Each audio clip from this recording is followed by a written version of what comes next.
So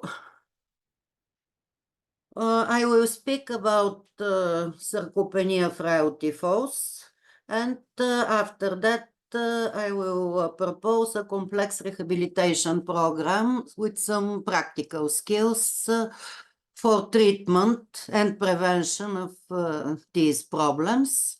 And finally, I will speak about some perspectives of rehabilitation in geriatric clinical practice.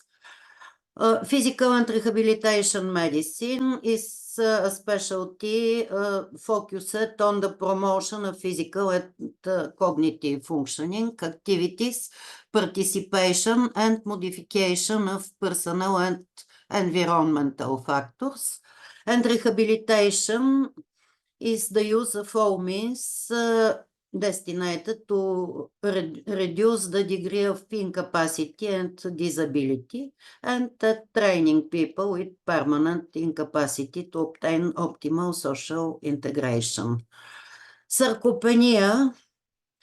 In physical medicine, we use a combination of different physical factors. We use natural physical factors, water, air, temperature, movement, activities, with different parts of physical medicine. This is hydrobalneotherapy, aerotherapy, thermocryotherapy, kinesiotherapy or physiotherapy, and ergotherapy or occupational therapy. And we apply some preformed physical modalities as electric currents, magnetic field, light, including laser, ultrasound, etc.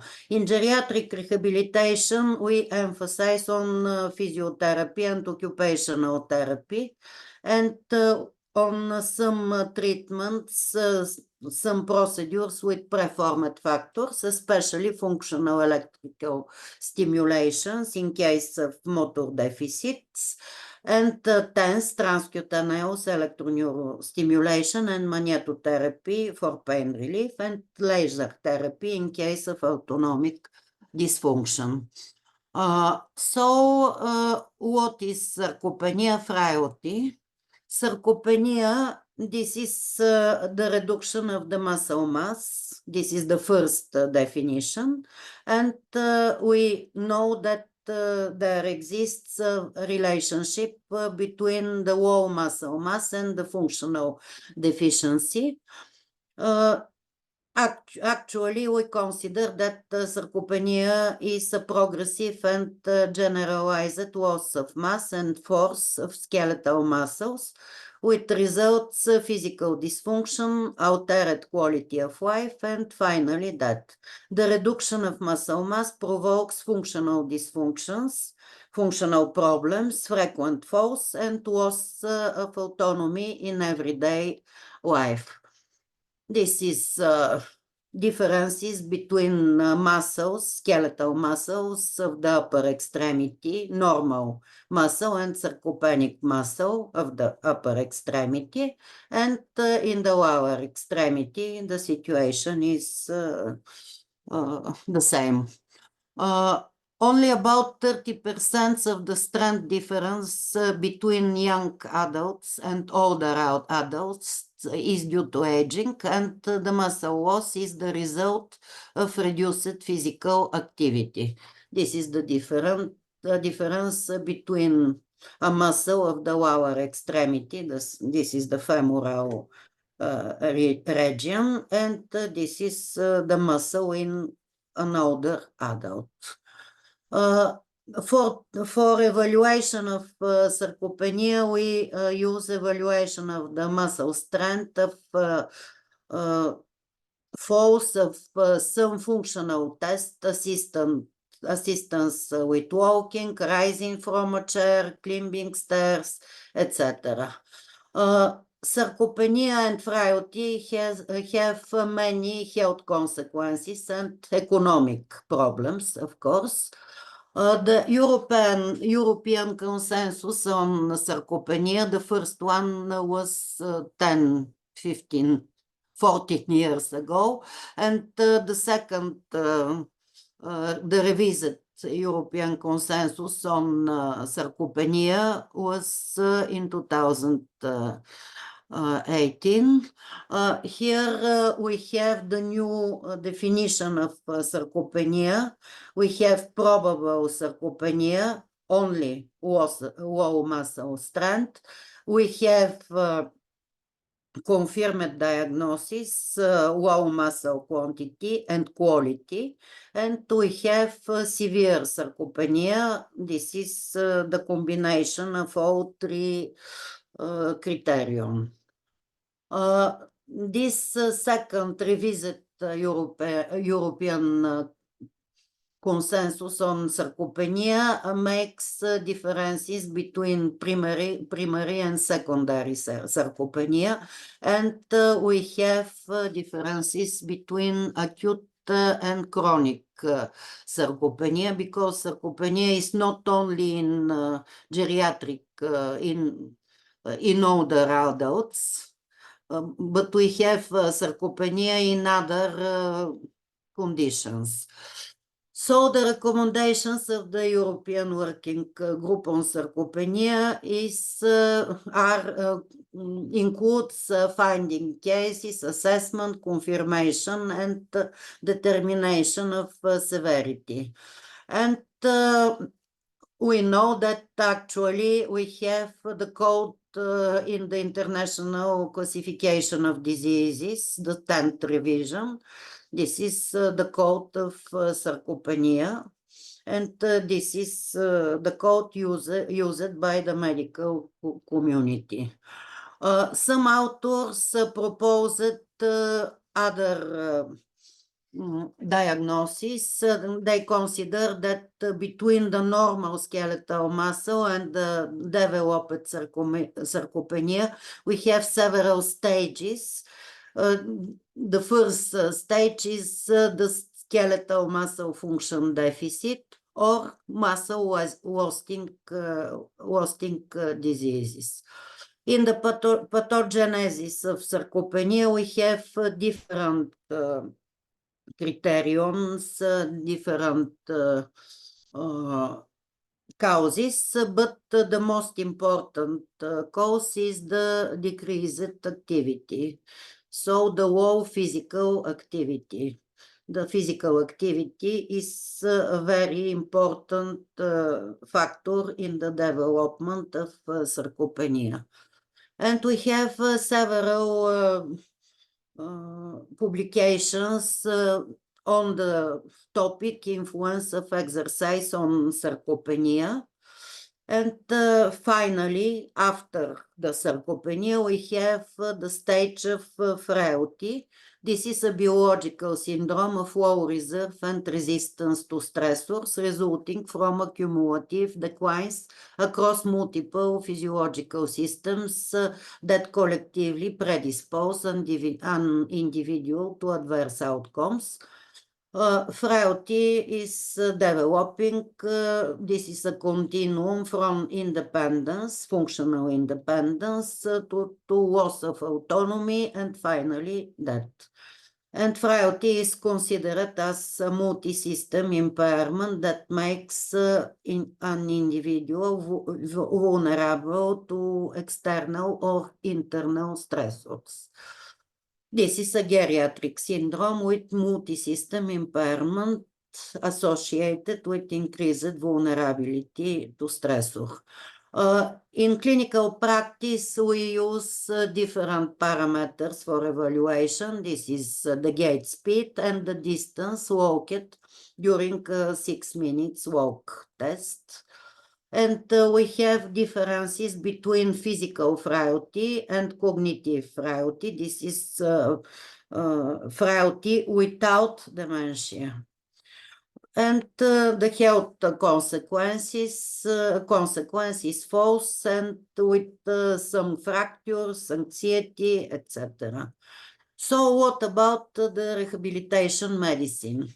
We made a complex rehabilitation program, and in the management of sarcopenia, frailty, and falls, we have lifestyle interventions, we have dietary interventions, and we have exercises, especially resistance exercises. In this complex rehabilitation program, We have physiotherapy and occupational therapy. We have low intensity long training with mechanotherapy, low intensity aerobic steppers, walking, low intensity activities or sports, tai chi, yoga, pilates, or high intensity brief or intermittent training exercises and activities. And on prescription of a medical doctor, specialist in physical and rehabilitation medicine, we can include functional electrical stimulations, magnetic fields, TENS or deep oscillation or laser. We have some specific exercises for treatment of sarcopenia and frailty. These are aerobic exercises, resistance exercises, flexibility exercises, and balance and gait training. We know that in every older adult, the physical activity has a result of amelioration of physical condition, of amelioration of the quality of life, of reduction of depression, of anxiety, reduction of the risk of falls, etc. And we have specific physiological health benefits of systematic physical activity, especially in cases of musculoskeletal pain, of cardiovascular diseases, of diabetes, in cases of osteoporosis, frequent falls, or obesity, cognitive dysfunctions, etc. And the National Institute of United States on Aging recommends 4 types of exercises for amelioration of physical conditions in older adults. These are aerobic exercises for stimulation of cardiovascular and respiratory functions. As examples, walking, jogging, swimming, bicycle riding, dancing, gardening, and the minimum is per week is about 2 hours and a half. We have the second type of exercises, muscle strengthening exercises, resistance exercises with progressive weight training, and TheraBand exercises. This is very, very useful for fall prevention. We must include this type of exercises minimum twice weekly, but not every day in older adults. And these exercises must be oriented for every big muscle group of upper or lower extremities.